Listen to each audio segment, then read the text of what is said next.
Everyone loves a feel-good story, as every postseason seems to bring us a plethora of them, as some players that have been discarded and forgotten by their former teams find a way to prove everyone wrong while finding redemption during the time where games matter the most. In this video, I'm going to go over a select few players that have proven everyone wrong this postseason. And with that, here are 4 players that have found redemption thus far while in the bubble.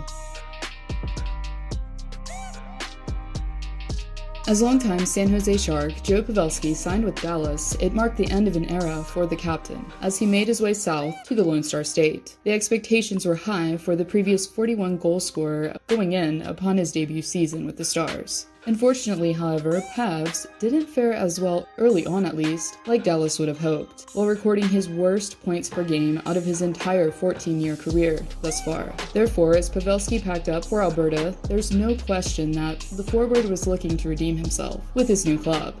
And number 16 was able to do just that and more, as he instantly made offensive waves against Calgary, while recording his first playoff hat trick in his career during Game 4. Pavelski was not only able to light the lamp on a trio of occasions, but also was a key reason as to why the Stars were able to hang on in the contest and not go down 3-1 in the series against the Flames. Pavelski is currently tied with Garyanov for the most goals with the Stars thus far this season.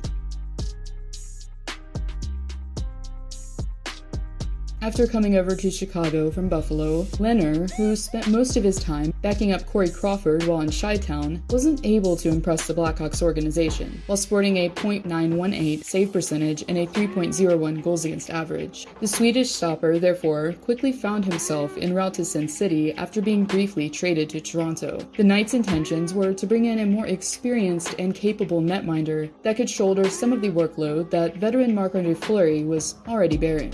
Lehner, who didn't really have much time to prove himself to his new team before the pause, was given the reins in net controversially over franchise player Marc-Andre.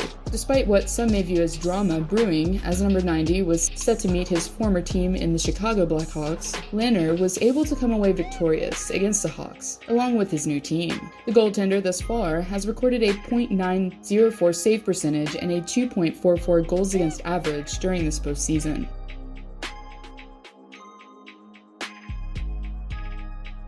Unlike the rest of his peers on this list, Nazem Kadri wasn't traded for underperforming, but rather for his tendency to be a liability regarding his suspension record, as the forward has received multiple lengthy suspensions for unsavory antics displayed, which often put his team in a difficult position. Number 43 has also made it a habit to succumb to the intensity that the postseason brings, while making questionable plays that garnered him back-to-back suspensions during his last 2 playoff runs with Toronto. Therefore, when Kadri made his way to the Mile High City, he was without a doubt joining the team with a chip on his shoulder and something to prove. Once in the bubble, however, the forward quickly took his game to a whole new level, while centering a line behind Nathan MacKinnon. Kadri thus far has recorded 11 points in only 8 games played, putting him directly behind Nate the Great while coming in second in scoring for his new club. There's no doubt that Toronto fans were missing this guy's sandpaper presence this postseason, as Kadri has definitely cleaned up his act for the better.